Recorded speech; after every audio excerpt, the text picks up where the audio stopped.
Hello दोस्तों, आज मेरे दिन की शुरुआत हुई है 4 बजे।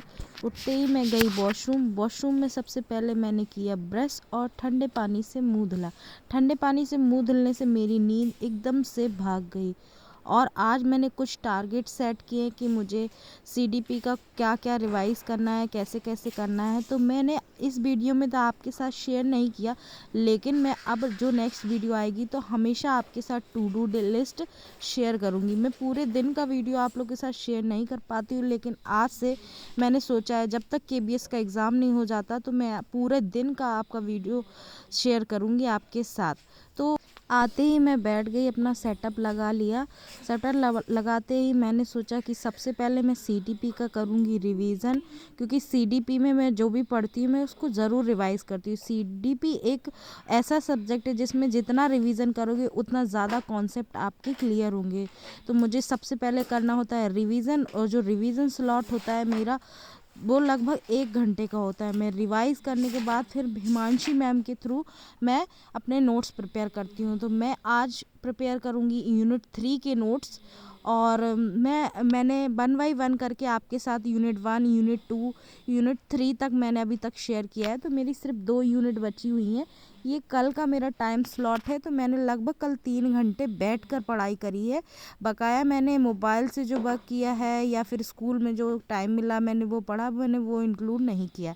अब मैं सोच रही हूँ अपने टाइम ड्यूरेशन को थोड़ा इंक्रीज़ किया जाए, क्योंकि पेपर बहुत ही नज़दीक है। टाइम को बिल्कुल वेस्ट ना किया जाए। तो यहाँ पे मैंने अपनी सीडीपी की नोट्स की कॉपी मैंने निकाल ली है। ये मैंने हिमांशी मैम से ही नोट्स बनाए हैं, जो पेड बैच है उसी से मैंने बनाए हैं। और हिमांशी मैम के जो पेड बैच है और जो यूट्यूब पे वीडियो पड़े हुए हैं पुराने, कुछ प्लेलिस्ट पड़ी हुई हैं, लगभग सिमिलर सी हैं। क्योंकि मैंने जब सीटेट के टाइम पे प्रिपरेशन की थी उसमें थोड़े कुछ टॉपिक्स मैम ने डिटेल में नहीं पढ़ाए थे। बकाया यूनिट 1 एंड यूनिट 2 के कुछ टॉपिक सिमिलर हैं, तो आप वहाँ से पढ़ सकते हैं और वहाँ से अपने नोट्स बना सकते हैं। तो यहाँ पे मुझे थोड़ी आज सर्दी ज़्यादा लग रही थी, तो मैं सॉल लेकर बैठ गई और अपना रिवीज़न मैंने स्टार्ट कर दिया। रिवीज़न स्टार्ट करने के बाद फिर मैंने अपने नोट्स भी बनाने थे, तो मैं उसको भी बनाऊँगी साथ ही साथ। यहाँ पे मैंने अपना टाइमर भी स्टार्ट कर दिया है।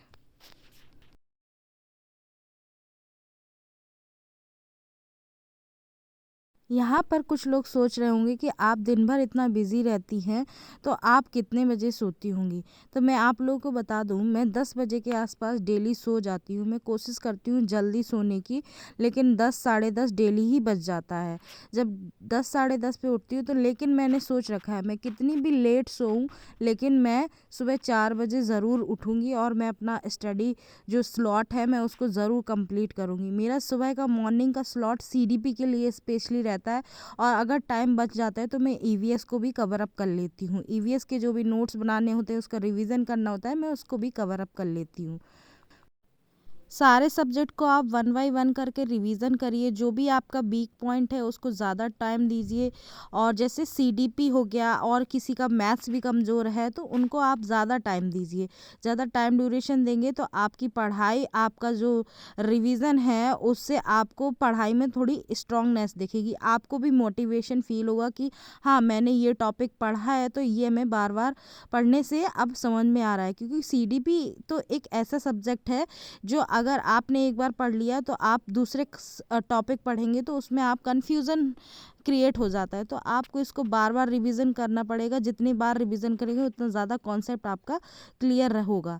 तो वैसे ही मैथ जितनी ज़्यादा प्रैक्टिस करेंगे उतना ही ज़्यादा आपका मैथ स्ट्रांग होगा। तो आपको ही आपके ऊपर डिपेंड करता है कि आपको किस तरीके से अपने कॉन्सेप्ट क्लियर करने हैं।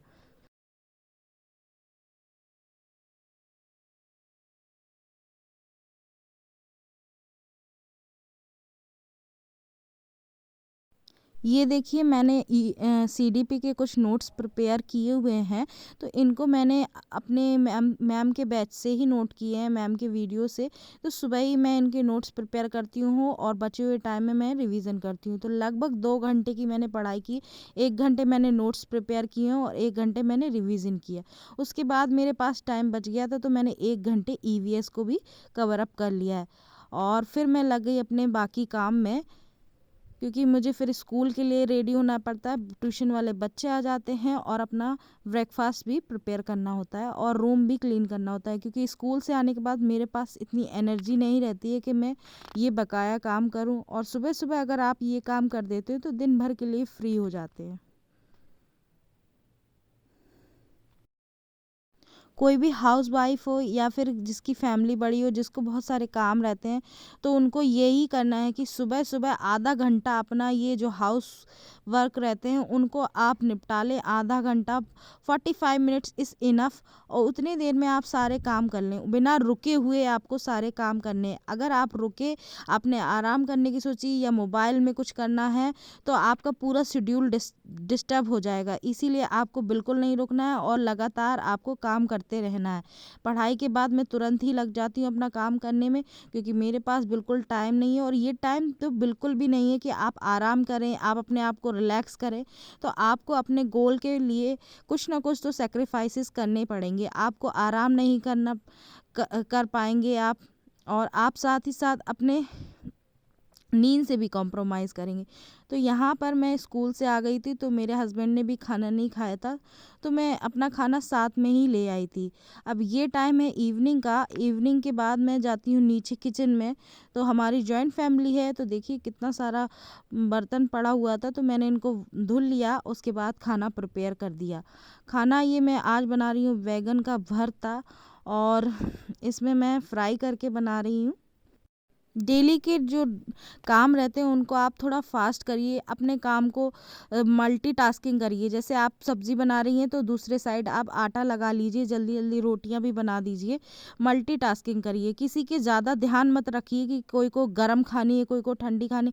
आप खुद से उस टाइम पे ही जाइए जब सबको खाना खाना होता है, भूख लगी होती है। उससे आपका टाइम बच जाएगा और आप सबको उनके पसंद से भी खाना खिला पाएंगे। गरम गरम खाना होगा तो गरम गरम खा लेंगे। उसी हिसाब से आप मैनेज करिए अपने टाइम को। खाना बनाते बनाते ये मैं मंथली करंट अफेयर रिवाइज कर रही हूँ। मैं डेली ये काम करती हूँ, और मैं डेली एक वीडियो को 2 या 3 बार रिवाइज कर लेती हूँ, जिससे मेरा करंट अफेयर यहीं पे प्रिपेयर हो रहा है। अगर आपको वीडियो बिल्कुल अच्छा लगा हो, कुछ भी मोटिवेशन मिला हो, तो please hit the like button and share. Thank you for watching. Take care and bye bye.